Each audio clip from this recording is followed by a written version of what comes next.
The blood on the porch railing was still wet when I found the note. I need to say that first, because everything that came after every decision I made, every pill I counted, every time I chose that dog over a human being, traces back to that moment. 6:14 in the morning, April 9th. The sun barely up. The neighborhood already wrong in ways I couldn't name yet. I'd stepped outside to check why the power had flickered twice in the night. Instead of answers, I found a 60-pound shepherd mix tied to my railing with a bowline knot, a smear of red across the white paint, and a torn piece of notebook paper folded once and tucked under the rope. His name is Captain, please, that was all. The handwriting was Graham's. Graham Dietz, 43 years old, the kind of neighbor who returned your garbage cans to the exact spot by the garage door and never once asked for anything in the 17 months I'd lived next to him on Birch Terrace. I knew his handwriting from the Christmas card he'd slipped under my door last December. Block letters. Careful. Like a man who wanted to make sure he was understood. Captain was sitting when I found him, which I initially mistook for calm. He was facing the street, ears forward, absolutely still. Then I walked around him and saw his left hind leg. Something had torn into the muscle above the hock, not a bite I recognized from my years at the clinic, not a clean laceration from a fence or glass. The wound was ragged, deep enough that I could see the pale shine of tendon, and it was bleeding steadily into a pool that had already reached the welcome mat. I was a veterinary technician, 22 years at Selwood Animal Clinic before my knees and my patients both gave out, and I took early retirement at 57. I'd spent more than 2 decades restraining panicked animals, reading vitals, assisting surgeries, managing pain in creatures who couldn't tell me where it hurt. Those skills had been useless for the 14 months since I'd left the clinic. Useless for paying rent. Useless for answering the question my sister kept asking about what I planned to do with the rest of my life. They became the only thing that mattered on April 9th. I brought Captain inside. He let me carry him, which told me more about his pain than the wound itself. A healthy shepherd mix doesn't let a stranger lift him without protest.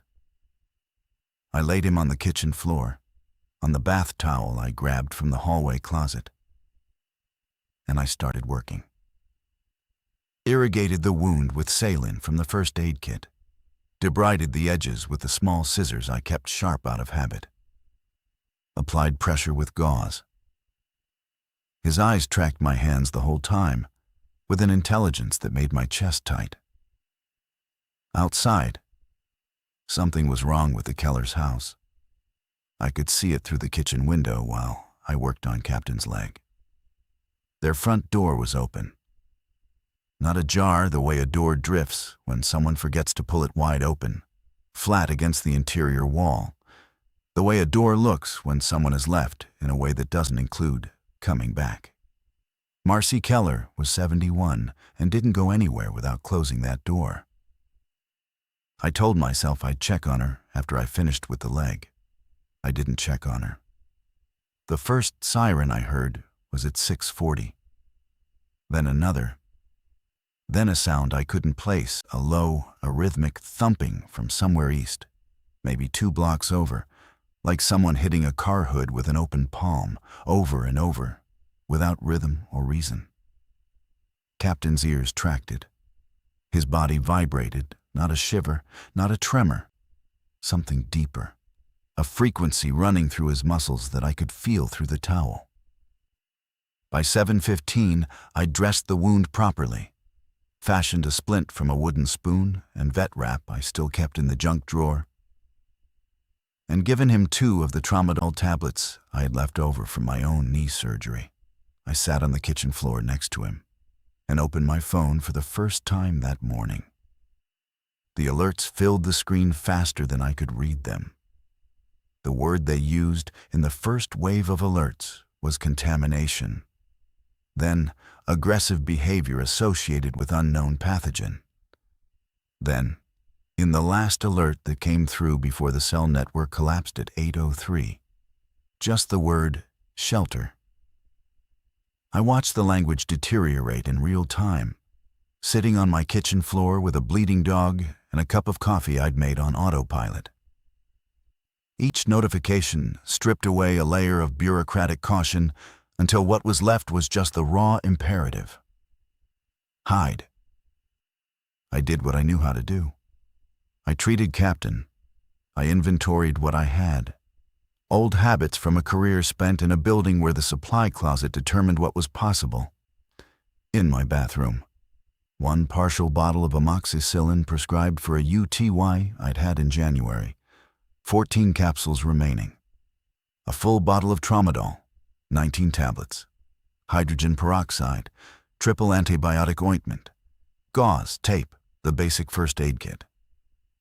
In the kitchen, maybe 10 days of food if I was careful, less if I was feeding an animal too. 5 gallons of water in the emergency jug I'd bought during the ice storm last year and never emptied. 14 capsules of amoxicillin. I need you to hold that number because it becomes the hinge of everything. By 9 in the morning, I'd seen my first one. I don't want to dress that up or make it cinematic. I was standing at the kitchen window, filling a bowl of water for Captain, when Mrs. Chen from 4 houses down walked into the middle of Birch Terrace and stopped. I knew her. She brought me tomatoes from her garden every August. She was 68 years old and had a hip replacement 2 years ago that she said made her feel 20 again. She was standing in the street in her bathrobe, barefoot, turning her head in small jerks like a bird tracking sound. Her left hand was opening and closing on nothing. She was too far away for me to see her face clearly, and I think that's a mercy I still carry.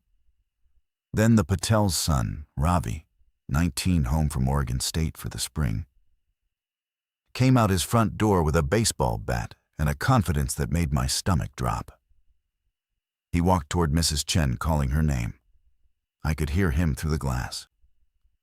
"Mrs. Chen, are you okay? Mrs. Chen?" She turned toward him the way a sprinkler head turns.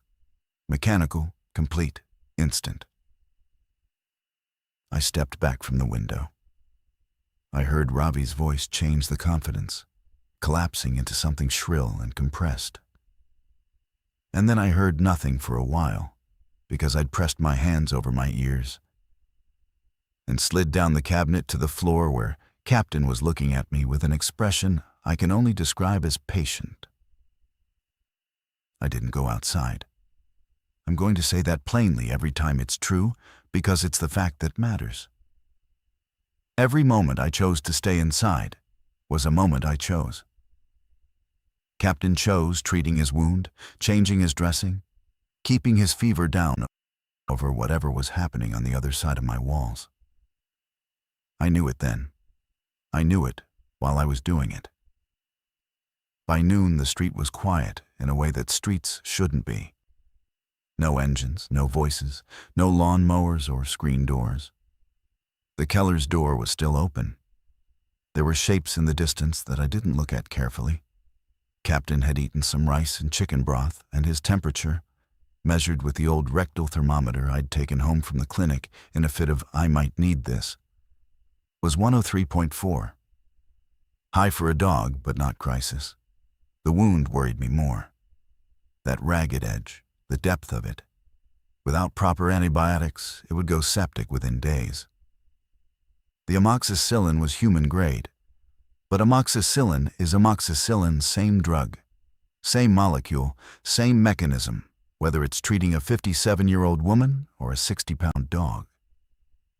I dispensed it 1,000 times, 14 capsules, 10 days at a proper veterinary dose. Maybe 14 if I stretched it and risked the infection roaring back. I started Captain on 2 capsules a day. I did it without hesitation. I did it knowing, in the part of my brain that was already calculating, that I might need those pills later for something other than a dog. I chose not to think about that yet. The first knock on my door came at 4 in the afternoon. It was Del Reeves from the end of the block. 62, retired postal worker. The kind of man who narrated his own actions, always telling you what he was about to do, what he was doing, what he'd just done. He was standing on my porch with a backpack and a cut above his left eye, and the particular stunned quality of someone who has seen something so far outside his experience that his personality hasn't caught up yet. "Brenda," he said, "I'm going to ask you to let me in, and then I'm going to sit down, and then I'm going to tell you what's happening on Miller Street." I let him in. He sat at my kitchen table. He looked at Captain on the floor and didn't ask. He told me. Miller Street, 2 blocks east, was where the thumping had come from. Del had been there. He'd gone to help. He described what he'd seen in his usual narrating style, each sentence delivered like a bullet point in a report. And the contrast between his calm procedural voice and the content of what he was saying made it worse than screaming would have been. People who were hurt but not dead. People who were dead but not still. The thumping had been a woman. Del knew her. Her name was Fran, striking a parked car over and over with her forehead. Her forehead was gone by the time Del arrived. She was still striking. "There's a clinic," he said. "The neighborhood association set one up at the community center on Glisson. They've got a nurse. They're taking people in." "How many people?" "Maybe 40, 45. He looked at the amoxicillin bottle on my counter. "They need medical supplies. They need anyone with medical training. The nurse is alone." And there it was. The first time someone looked at me and saw what I used to be and asked me to be it again. But for humans. "I'm a vet tech, Del. I'm not a nurse." "You're closer to a nurse than anyone else on this block." He wasn't wrong. I knew wound care. I knew infection management. I knew how to triage, how to assess a laceration, how to debride dead tissue and pack a wound. The skills transferred. They'd always transferred. Every vet tech knew it, joked about it. "We can do everything a nurse can do. We just can't bill for it." "I have an animal here that needs treatment," I said. Del looked at Captain again, then at me. He didn't say what he was thinking, but I could read it in the way his mouth moved before he controlled it. His thought was clear and reasonable. "There are 45 people at that clinic, and you're choosing a dog." "I'll come by tomorrow," I told him. "Let me stabilize him, and I'll come tomorrow." Del left at 5. He didn't argue. He took 2 bottles of water and the flashlight I offered, and he walked back into a street that I would not have walked into for anything. I watched him until he turned the corner onto Glisson, his backpack bouncing with each step, his narrating voice faintly audible even at that distance, telling himself what he was doing. I locked the door. I changed Captain's dressing. The wound looked slightly better. The edges were less angry. The drainage had shifted from opaque to clearer. The amoxicillin was working. I counted the capsules again. 12 left. I did not go to the clinic the next day, or the day after. I told myself Captain's fever was still too high. I told myself the wound needed twice daily attention. I told myself I couldn't leave an injured animal alone in a house with no power. The electricity had gone fully at noon on the first day because if something got in through a window, he couldn't run. All of these things were true.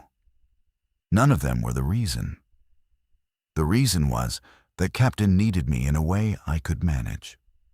1 patient, 1 wound, 1 clear protocol. The clinic on Glisson needed me in a way I couldn't control. 45 people, unknown injuries, 1 nurse, no supplies, and every case a human being whose pain would arrive in language. Animals don't beg. Animals don't ask you why it hurts. Animals don't look at you with the specific accusation of a person who knows you could do more. Captain looked at me with trust, just trust, and I stayed inside it like a room. By day 4, Captain could stand. Not well, he favored the leg heavily and wouldn't put more than token weight on it, but he could stand, could hobble to the back door, could do his business in the yard, while I stood watch with a kitchen knife I had no confidence I could use. His appetite had returned. His temperature was down to 101.8. The wound was granulating. I was winning. Outside, the street was losing. I could track the decline without leaving the house.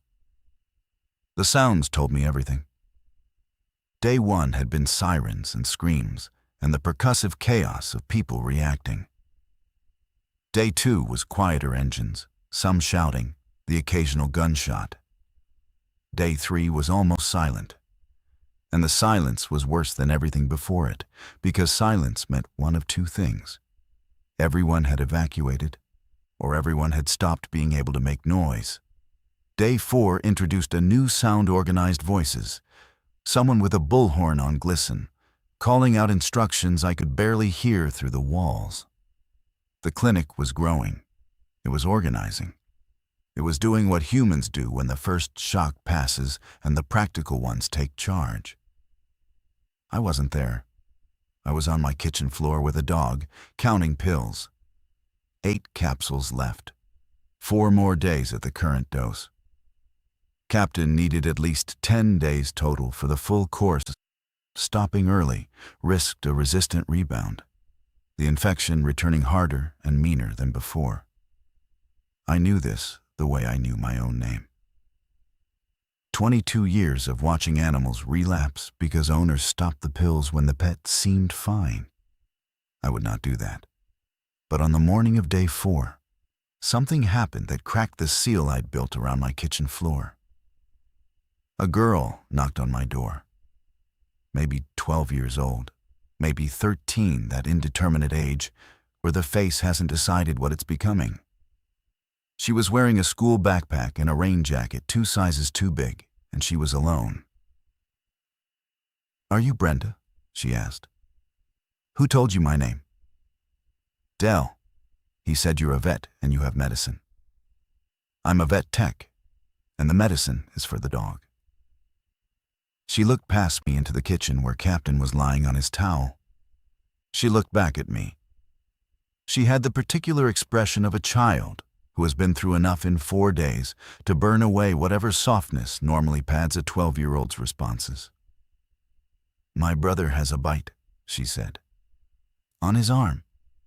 It's not that kind of bite. A dog bit him, one of the strays. But it's infected, and it smells bad. And the nurse says she needs antibiotics, or she'll have to take the arm."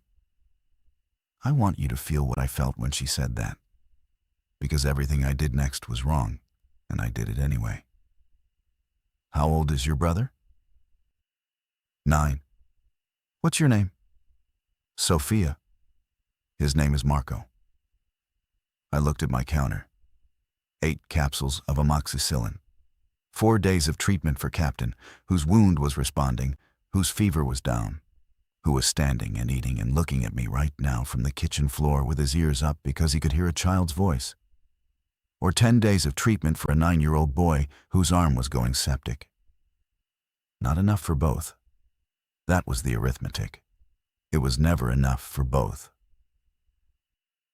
"Tell the nurse I'll come look at him tomorrow," I said. Sophia didn't move. She stood in my doorway with the rain jacket swallowing her shoulders, and she said, very quietly, "Dell said you'd say that." Then she left. I closed the door. I sat down next to Captain, and I put my hand on his side, and I felt his ribs expand and contract with breathing that was even and calm and trusting.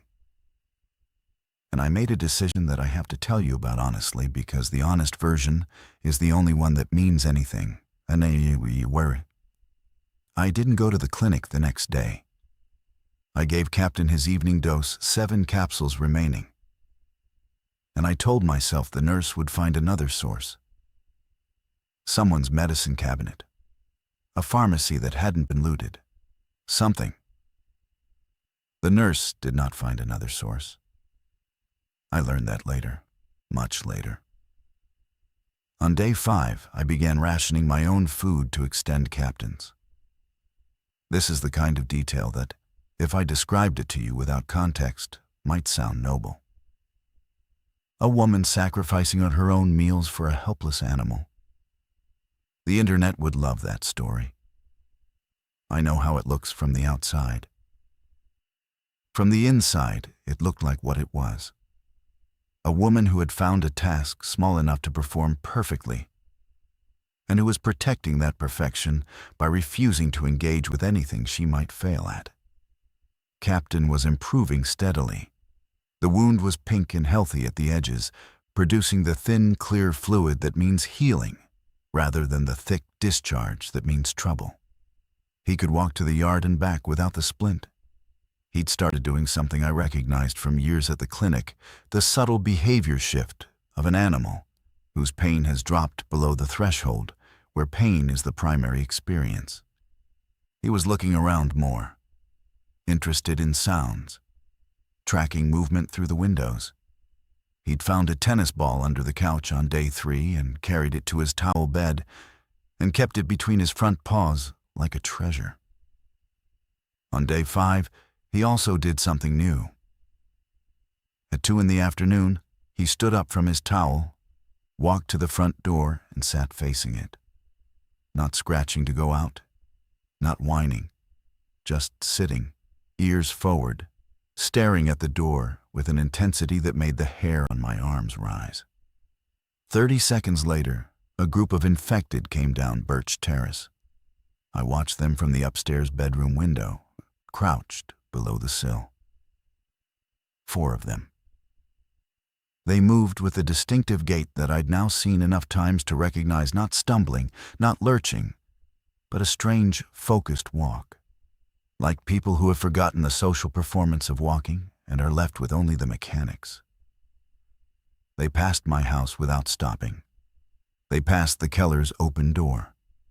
They moved east toward Glisson, toward the clinic. Captain had known. 30 seconds before they were visible, before I could have heard or seen anything from the kitchen, he'd gone to the door and sat. I thought about the 45 people at the clinic. I thought about Sophia and Marco. I thought about whether anyone there knew those 4 were coming. I stayed in my house. But I'd learned something. Captain could hear them or smell them, or sense some vibration in the air or the ground that registered in his animal nervous system before it reached mine. He was an early warning system with 4 legs and a healing wound. That knowledge changed my calculation in a way that made me worse, not better. Because now keeping Captain alive wasn't just devotion or displacement or the obsessive focus of a woman avoiding harder work.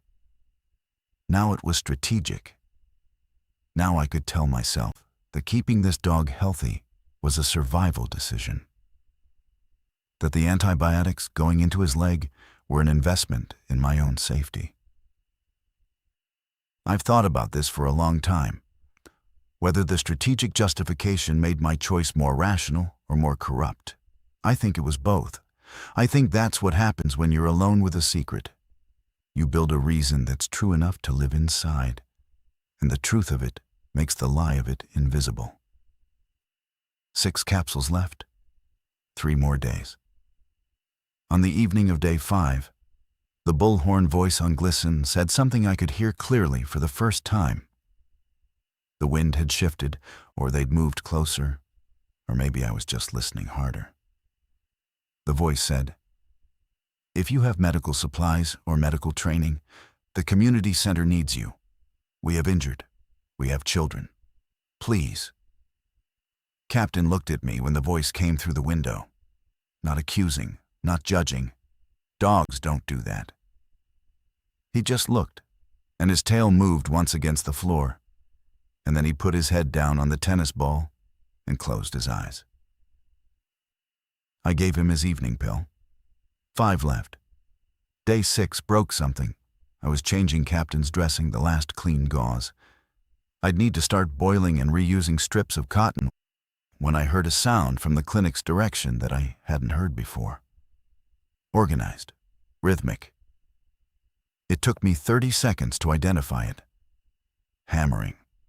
Multiple hammers. They were building something. I climbed to the upstairs window and looked east. I couldn't see the community center from my house, but I could see the intersection of Birch and Glisten. And what I saw there was a barricade going up. Plywood, car hoods, furniture, shopping carts filled with sandbags. 8 or 10 people working in coordinated shifts, while others stood watch at the corners. They'd organized a perimeter. They'd organized shifts. In 6 days, they'd built what I hadn't even attempted, a community. Among the workers, I could see Dell. His narrating was visible even at that distance, his mouth moving constantly, his gestures indicating each step of the process as he performed it. He was carrying plywood. He was 62 years old with a cut above his eye, and he was carrying plywood. I looked down at Captain on his towel. Clean dressing, temperature normal, eating well, healing. I had 5 capsules of amoxicillin left. 3 days remained in his course. And beyond the barricade going up on Glisten, there was a 9-year-old boy whose arm might or might not still be attached to his body. I made a decision. Not the right one, I need to be clear about that.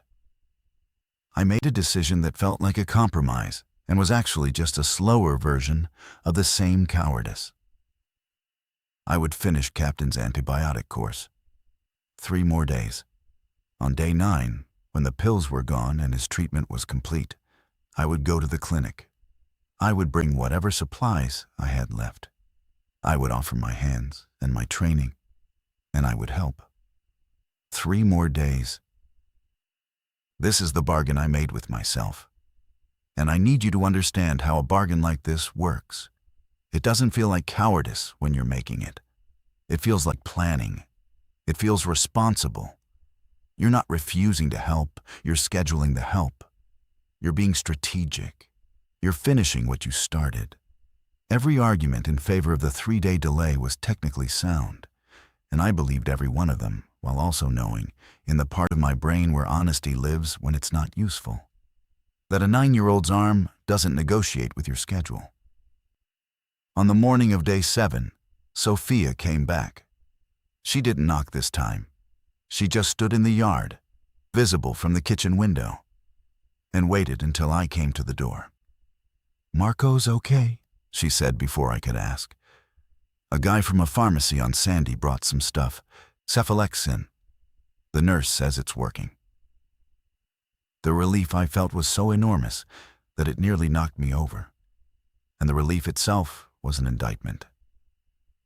Because what I was relieved about was not that Marco was healing. What I was relieved about was that my decision hadn't killed him.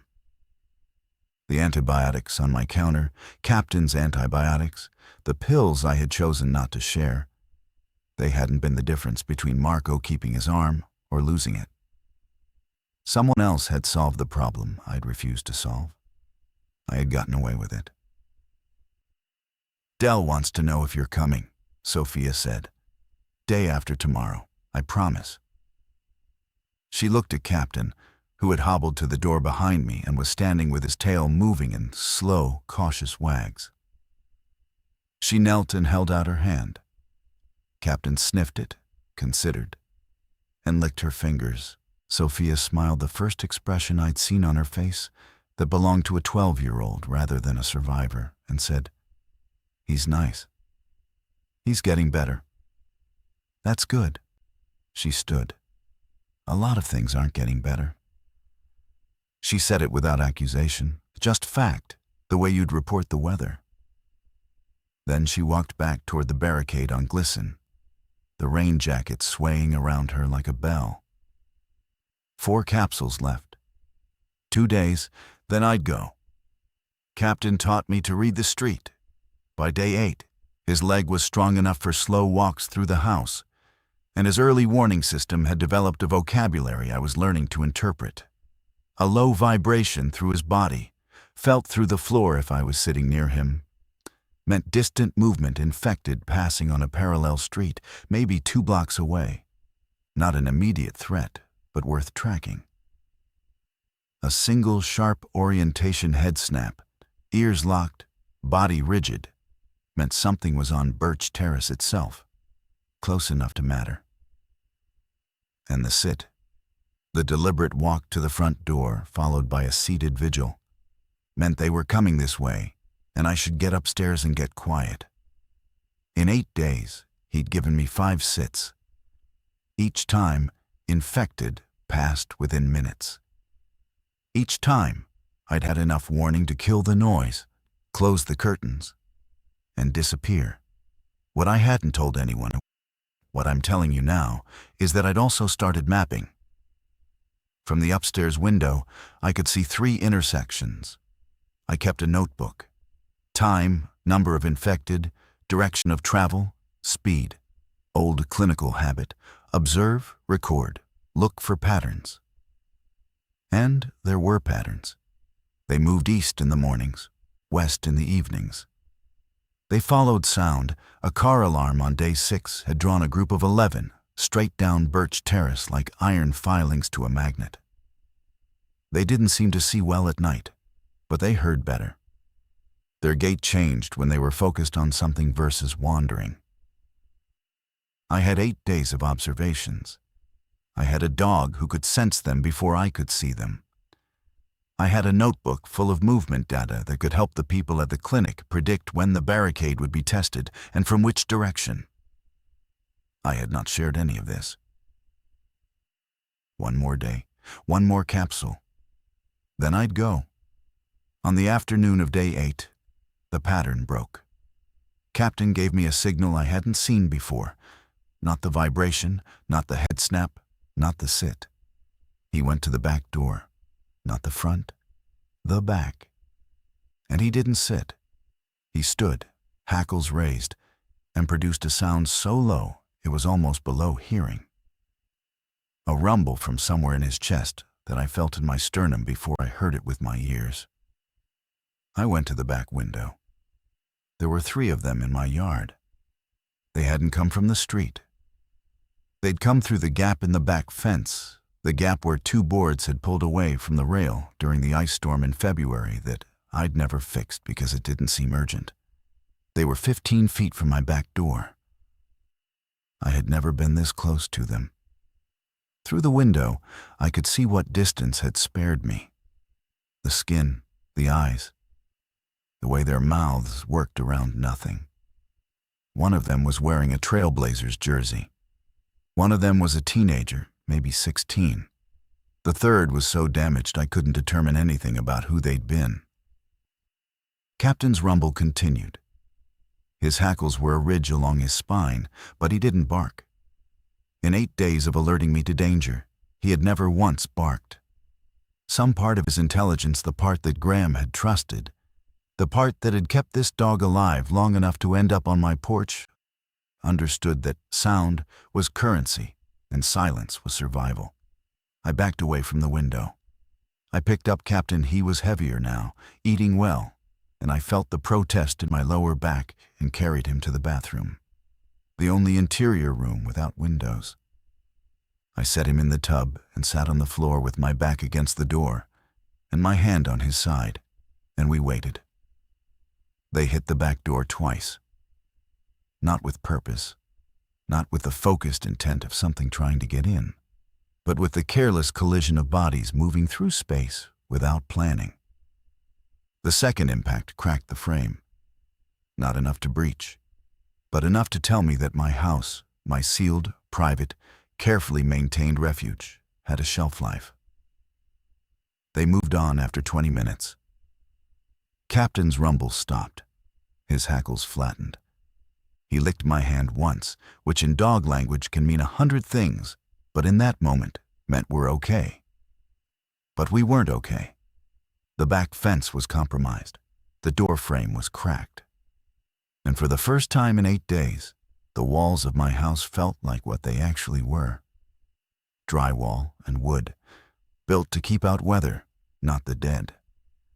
The last capsule went into Captain on the morning of day 9. I opened it with a small ceremony that I'm embarrassed to describe.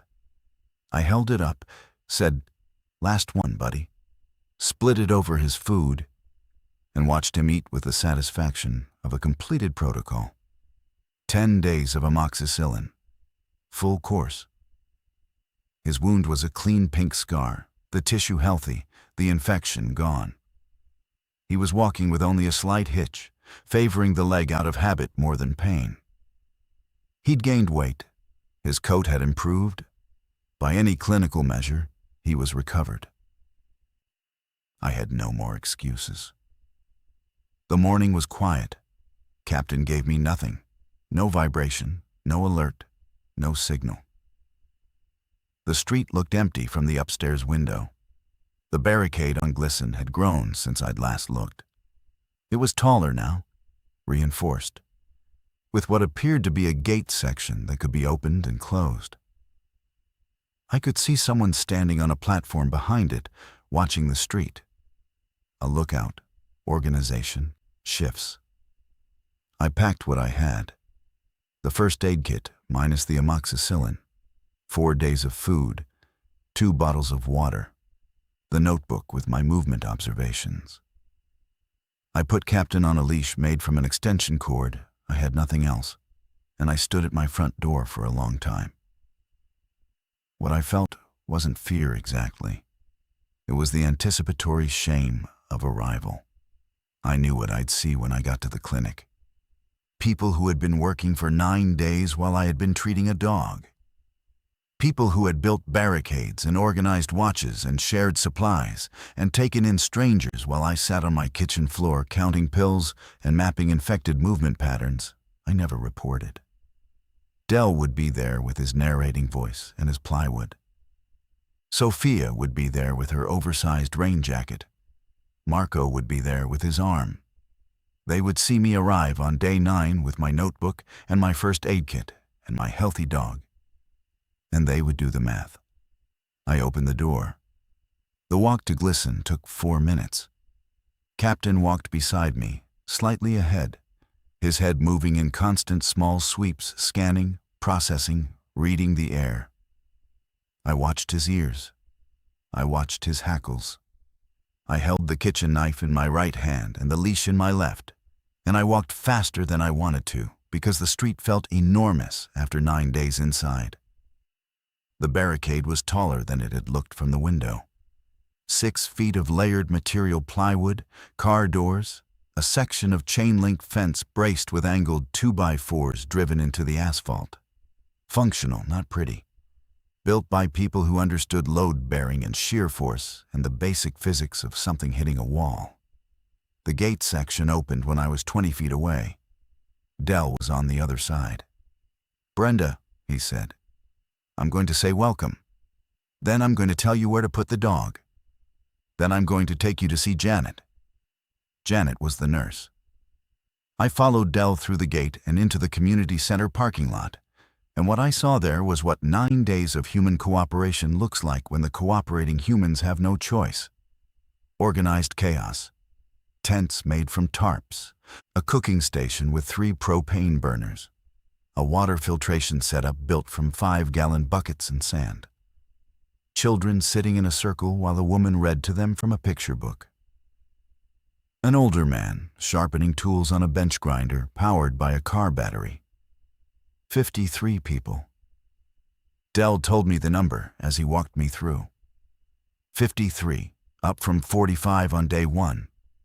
Some had arrived hurt. Some had arrived with supplies. Some had arrived with nothing but themselves and were given a tarp and a meal and a job. I had arrived on day 9 with a healthy dog and a notebook.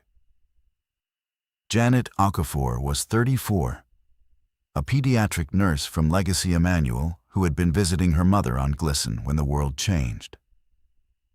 She had set up the clinic in the community center's activity room using supplies scavenged from 2 pharmacies and 6 medicine cabinets.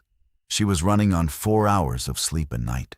and the particular manic competence of a medical professional who has too many patients and not enough of anything. She looked at me when Dell brought me in, and I watched her face perform a calculation I recognized. She was assessing what I could do. Not who I was or why I was late. Just what I was worth right now, this minute, to the people on the tables in front of her. Wound care? She asked. 22 years. Animals, but the same principles. Can you suture? If you have the materials. I have dental floss and sewing needles. Can you suture with dental floss and sewing needles? Yes. Something in her face relaxed, not much, not warmth, just the minute release of a person who has been carrying a weight alone and feels a fraction of its shift. She pointed to a man on a folding table whose forearm was wrapped in a towel, spotted brown with old blood. His name is Paul. Laceration from a car window, day 3. I closed it, but it's opened twice, and I haven't had time to resuture. I need you to clean it, close it, and dress it. Supplies are on the shelf. Ask me if you need something I might have. I worked on Paul's arm for 40 minutes. It was the most natural thing I'd done since the morning of April 9th. The wound was messy. Multiple reopenings had left the edges ragged and the tissue inflamed, but it was a wound. I knew wounds. I debrided, irrigated, closed. Paul was stoic and quiet, and only flinched once. When I drove the needle through a patch of tissue that was more alive than I'd expected. While I worked, Captain lay under the table at my feet. He'd refused to stay in the area Dell had designated for him, a fenced section of the parking lot with 2 other dogs, and had followed me into the clinic with a determination that I didn't have the heart or the leverage to override. Janet looked at him once, said nothing, and went back to her patients. I sutured 3 people that day. Paul, a woman named Diane with a bite on her calf that Janet had already confirmed was from a dog and not from the infected, and a teenage boy whose name I never learned, who had a deep puncture in his thigh from a fence post. Each one I treated with the same focused protocol I'd used on Captain. Assess, clean, debride if necessary, close, dress, instruct on signs of infection. It was work I could do. It was work I was good at. And the ease of it, the way my hands remembered and my brain sequenced and the patience held still while I counted stitches, was its own kind of indictment. Because the ease proved what I'd known and ignored for 9 days. I could have been here on day 1. The same hands I'd used to flush Captain's wound could have been suturing Paul's arm before it opened and reopened and scarred beyond clean healing. The knowledge I'd spent 8 days recording in a notebook could have been shared on day 2, when the barricade was still chest high and the watch shifts were still guesswork. At the end of the day, Janet handed me a plate of rice and canned vegetables and said, "Tomorrow, same time, we have a woman who needs a wound packed, and I'm going to show you once, and then it's yours." She didn't thank me. She didn't ask where I'd been. Dell, walking me to the sleeping area, did ask. Not directly. Dell never asked anything directly. He narrated around it. "I told Janet you'd been treating an injured animal. She said animals count too. I'm going to give you this blanket now. Then I'm going to tell you where the latrine is." Captain slept next to me on the floor of the community center. His breathing was even. His leg was healed. He was warm against my side in a room full of 53 people whose breathing filled the dark like a tide. I lay awake for a long time, performing the arithmetic that would become my permanent companion. 9 days late. 3 sutures that should have been 30. A notebook shared when the barricade was already built. Everything I brought was real and useful and late. 2 weeks in, Captain had become part of the clinic's infrastructure without anyone deciding it should happen. It started because of what he did at the gate. I was working in the clinic on day 12 when Captain, lying in his usual spot under my work table, did the thing, the vibration, the low chest rumble, the rigid orientation. I said gait without thinking. The way you translate an animal's signal when you've been reading it long enough. And the man nearest the door, a former UPS driver named Hector, looked at me, looked at the dog, and went to the barricade. 3 infected were on Birch Terrace, moving toward Glisson. Captain had given us 90 seconds of warning. The gate crew was ready when they arrived. No panic, no scramble. Just 3 people with sharpened garden tools behind a reinforced wall, waiting. After that, Captain was on the watch rotation. Not officially, we didn't put a dog's name on a schedule, but in practice, everyone knew. When Captain alerted, the gate crew mobilized. When Captain was calm, the gate crew relaxed. He was more reliable than the human lookouts, who got tired, got distracted, got scared. Captain didn't get any of those things. Captain got information and delivered it without editorializing. I should have been proud. I should have felt vindicated. See, I could have told them, this is why I kept him alive. This is why the pills went to him and not to your clinic. He's saving you now. I never said it. Because the vindication was poisoned by the knowledge that I'd built the justification after the fact. I hadn't kept Captain alive because I foresaw his tactical value. I'd kept him alive because he was 1 patient and the clinic was 45. And 1 was a number I could manage without failing. His value was real. My motive had been cowardice. Both were true. The world doesn't grade on which truth you prefer. Janet and I developed a working rhythm.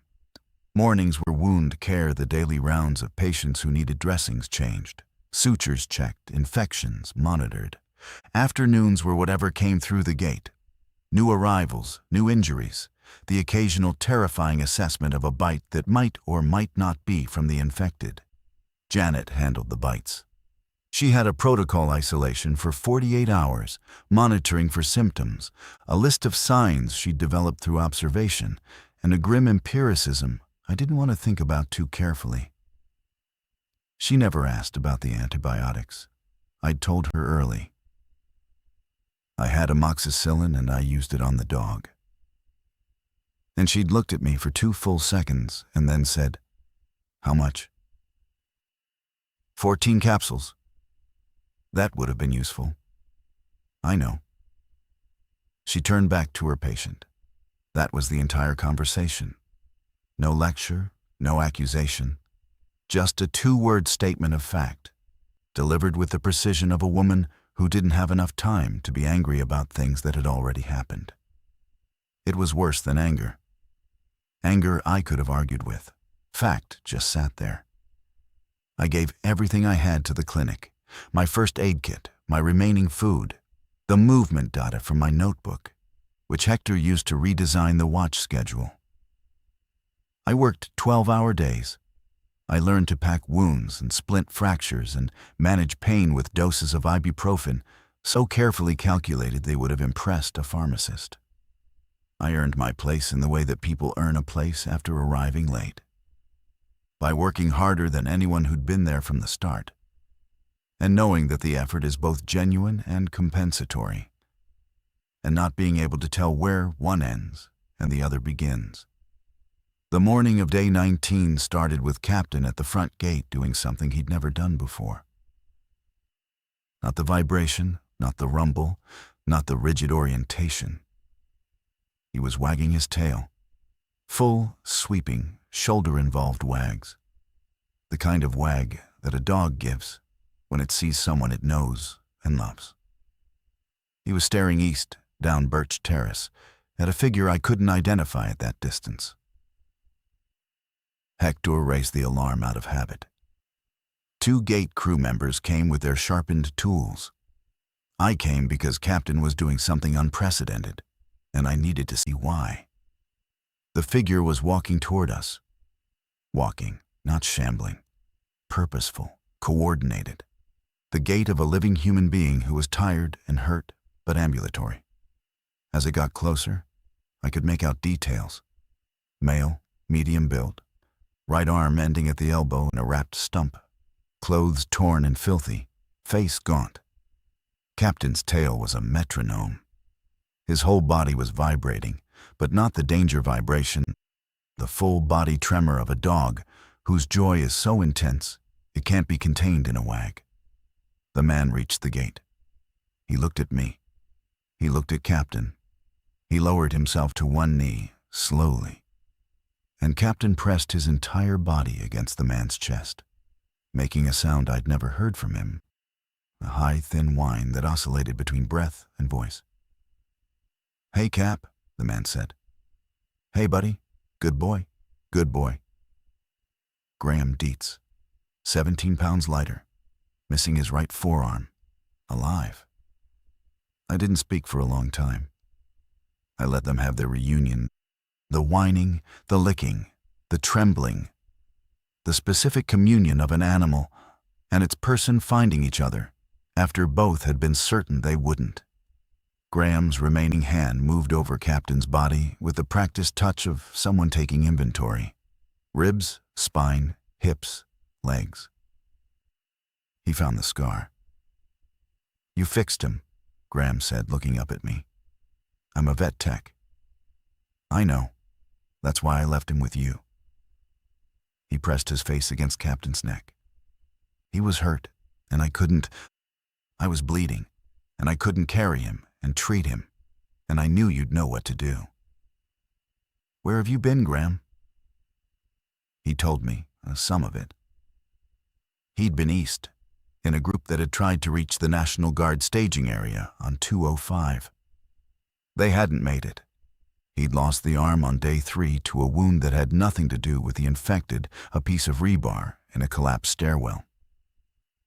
The kind of injury that belongs to a normal disaster, not a supernatural one. He'd been treated by a paramedic in a different shelter, recovered enough to move, and spent the last week walking back. "I didn't know what was coming," he said. "And this is the part I need you to hear. When I tied him to your porch, I didn't know what was happening. I just knew I was hurt, and he was hurt, and I couldn't help us both. I thought I'd be back in a few hours." I had spent 19 days believing Graham's act was foresight, informed strategy, the calculated decision of a man who had seen what was coming and made arrangements. That belief had been part of my architecture, part of the justification I'd built for staying inside, for using the pills, for choosing the dog. Graham knew, I'd told myself. He planned this. He trusted me with this specific task, and I honored that trust. He hadn't known. He'd been scared and bleeding, and he'd tied his dog to the nearest door that belonged to someone who might help. That was all. No plan, no prophecy, no foresight. "Captain knew, though," Graham said. Still kneeling, still holding his dog. He was the one who woke me up that morning. Before the sirens, before anything, he went to the door and sat and just stared at it. And I knew something was wrong, because he never does that. I thought of Captain at my front door on day 5. The sit, the alert. "He was trying to get you out," I said. "Yeah. And I didn't listen fast enough, and we both got hurt." He looked at the stump where his forearm had been. "But he got you to listen, right? He's been keeping you safe." "He's been keeping all of us safe." Graham stood. He was unsteady. His face had the hollow cast of someone running on determination rather than nutrition. Dell materialized at my elbow, already narrating. "I'm going to take this man to the clinic. Then I'm going to get him water. Then I'm going to find him a place to rest." Graham went with Dell. Captain went with Graham. And I stood at the gate with the knowledge that the dog had never been a deposit. Graham hadn't left me a task to return to. He'd left me a goodbye, a bleeding animal tied to the porch of someone who could help, because helping the animal was the last thing he could arrange, before the wound in his own arm took him beyond the ability to plan. The note said please, not I'll be back, not hold him for me, just his name and please. Graham's return changed the clinic in ways I didn't expect. He was useless for physical labor one arm, malnourished, recovering from trauma that Janet spent 2 days properly assessing and treating. But he had something the rest of us didn't. He'd been outside the barricade for 19 days. He'd seen the terrain between here and 205. He knew where the infected congregated, where the roads were passable, where the National Guard had been, and whether they were still there. The answer to that last question was no. The staging area on 205 had collapsed on day 7. The Guard had pulled back to a larger perimeter around downtown. Graham had met people who'd been turned away at the new perimeter, too many survivors, not enough infrastructure. The city was organizing, slowly, imperfectly, in the way that large systems organize when the small ones have already failed. We were on our own, probably for weeks, maybe longer. This information landed on the clinic like a physical weight. I watched it move through the 57 people we'd grown again, in a wave that expressed itself differently in each person. Hector went silent and rebuilt a section of the barricade that didn't need rebuilding. Janet closed the clinic door and didn't come out for 20 minutes. Dell narrated the news to each person individually, as if saying it out loud enough times would domesticate it. The children didn't seem affected, which was either resilience or incomprehension, and I couldn't tell which. I went to the supply shelf and counted what we had. This was my response to every piece of bad news. Inventory. Measure what's left. Calculate the rate of use. Project forward. The math was not encouraging. Food for 10 days at current rationing levels. Water for 7 if the filtration system kept working. Medical supplies for maybe a week of normal clinic operations less if we took new patients, which we would, because the gate was open and people kept coming. Captain was with Graham now, sleeping next to Graham's cot, eating from Graham's plate, pressing against Graham's side with the particular urgency of an animal who has been returned to its person and is not willing to risk separation again. I understood this. I respected it. And the loss of Captain's constant presence at my side was a physical sensation, a cooling, like stepping out of sunlight into shade. He still alerted from Graham's cot, still gave the vibration, the rumble, the orientation. But he gave them to the room now, not to me. I was no longer the translator. Hector had learned the signals. Dell narrated them. 2 other people on the gate crew could read Captain's body language as well as I could. I had made myself necessary by being the only person who understood the dog. Now, everyone understood the dog. And I was just a vet tech with a suturing kit, late to everything. On the evening of day 20, I sat next to Graham on his cot while Captain slept between us. The clinic was quiet. Janet was doing her last round. Dell was on gate watch, narrating the darkness. "I need to tell you something," I said. "Okay." I had 14 capsules of amoxicillin. I used all of them on Captain. There was a boy here with a septic arm who needed antibiotics, and I kept them for the dog. Graham was quiet for a long time. He scratched Captain's ear with his remaining hand. "Did the boy live?" "His arm healed. Someone else found antibiotics." "But you didn't know someone else would?" "No." "And you chose Captain?" "Yes." He didn't tell me I was right or wrong. He didn't tell me what he would have done. He said, "Captain's alive because of those pills." "A child nearly died because of those pills." "Nearly." "That's not absolution, Graham." "No," he said. "It's not." We sat with that. Captain breathed between us, deep and even, the breathing of an animal who is exactly where it wants to be. And I understood that Graham's return had given me something I hadn't expected and didn't want. A witness. Someone who knew what his dog had cost and what I'd paid to keep it, and who wouldn't pretend the math was clean.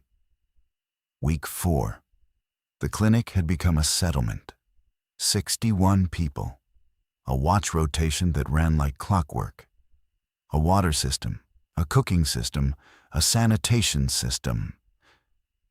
Janet had trained 3 people in basic wound care, which meant I was no longer essential for daily rounds and could focus on the harder cases, the deep wounds, the infections, the occasional fracture that needed setting with nothing but hands and splints and someone to hold the patient down. I was good at this. I want to be honest about that because the honesty cuts in both directions. I was good at the work, and being good at it was the thing that kept me from drowning in the arithmetic of my lateness. Every suture I placed was real. Every wound I cleaned healed better because I cleaned it. The skills I'd spent 22 years developing in a veterinary clinic transferred to human bodies with an efficiency that surprised no one more than me. But the efficiency was haunted. Every time I treated a wound that had been open for days, I calculated how much smaller it would have been if I'd been there when it happened. Every infection I managed could have been a clean laceration if someone with my training had reached it in the first hours. The work was good and the work was late, and those 2 facts coexisted without resolving. Captain split his time. Mornings with me at the clinic, lying under the table, alerting when something moved in the distance. Afternoons with Graham, who was recovering slowly and had started helping with logistics, one-handed inventory management, meal planning, the organizational work that doesn't require 2 arms. Evenings with both of us, because Graham and I had fallen into the habit of eating together and sitting together and talking in the particular way that 2 people talk when they share a debt and a dog and a silence that doesn't need to be filled. Graham didn't forgive me for the pills. He didn't condemn me either. He existed in the same space I did, the space where Captain was alive because of a choice that could have cost a child his arm. And the child kept his arm because of luck rather than justice. And the dog slept between us, warm and breathing, and unaware of the moral architecture built on his survival. On the morning of day 29, I did something I'd been avoiding. I walked back to Birch Terrace. Not alone, Hector came with me, and Captain. And we moved carefully, reading the dog's signals, stopping when he alerted, proceeding when he cleared. The street was empty in the permanent way that streets become empty when the people who lived on them are gone. Doors open, windows broken, cars at odd angles. The Keller's door was still open, exactly as it had been on day 1. I went to my house. The back door was off its hinges.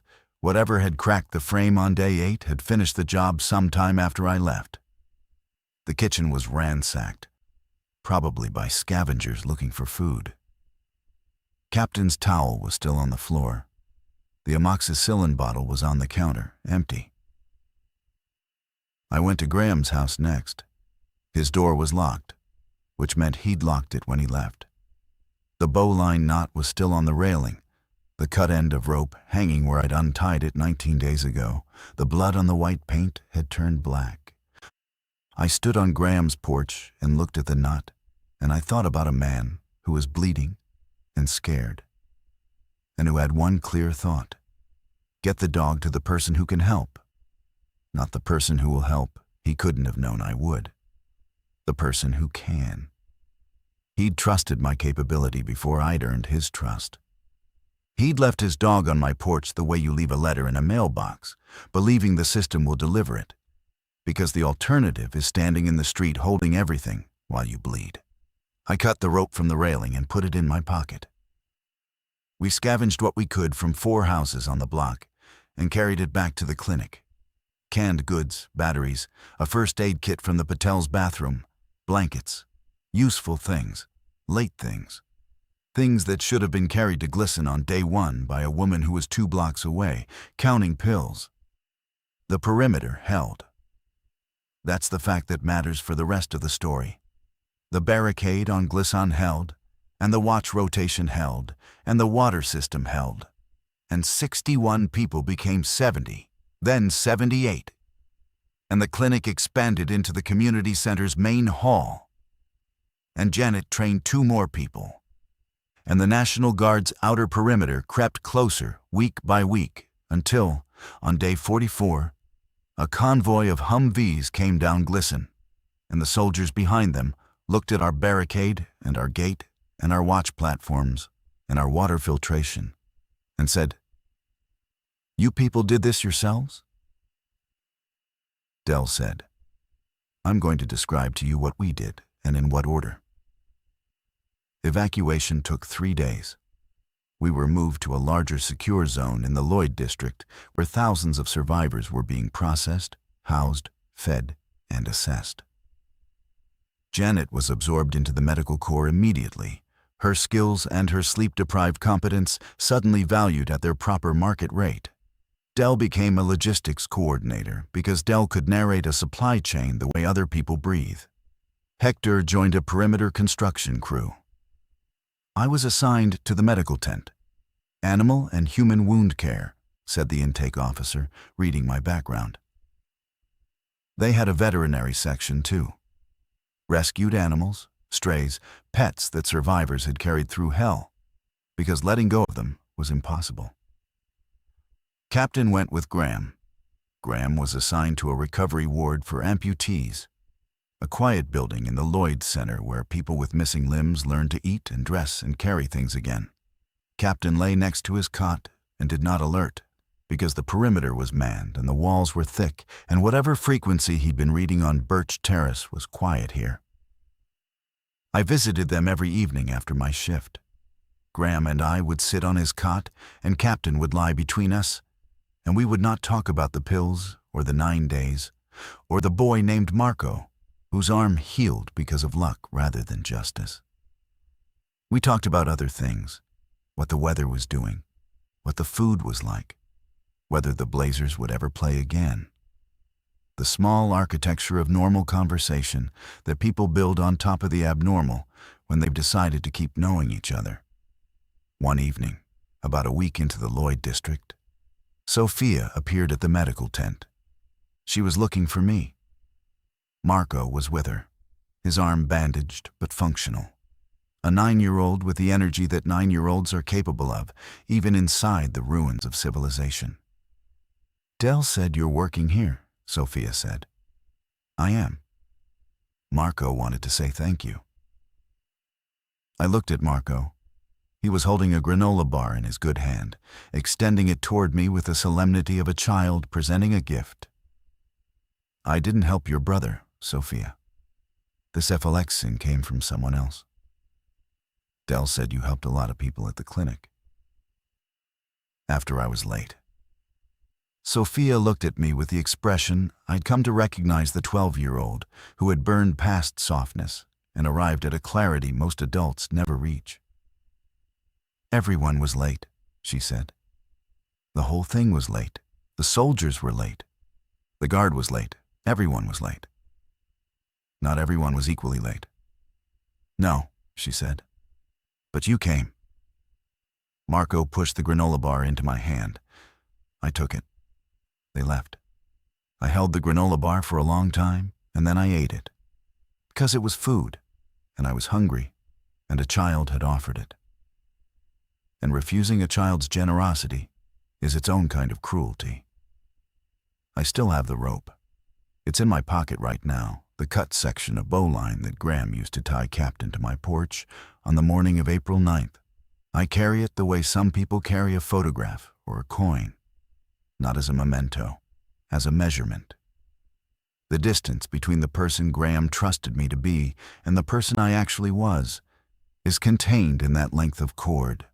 Someone who could have walked 4 minutes to a clinic on day 1 and instead spent 9 days on a kitchen floor performing one perfect small act of care while the larger, harder, necessary work went undone. Captain is with Graham. I see them every day.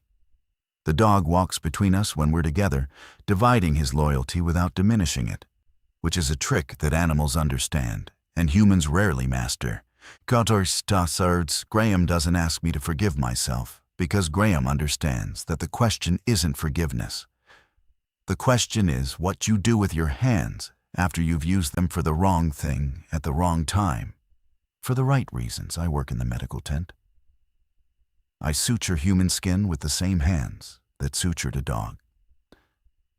And the people I treat don't know that those hands chose a 60-pound shepherd mix over a 9-year-old boy. And I don't tell them. And that silence is neither dishonesty nor shame. It's just the space where the math lives, where 14 capsules will always equal 10 days of a dog's life and the gamble of a child's arm. Where the answer to the question was, it worth it is. Captain is alive, and Marco kept his arm, and neither of those outcomes was guaranteed by my choice. And I carry that. The porch light is off. The house on Birch Terrace is empty. But the knot was good. The knot held. And I am trying every day to be worth the rope.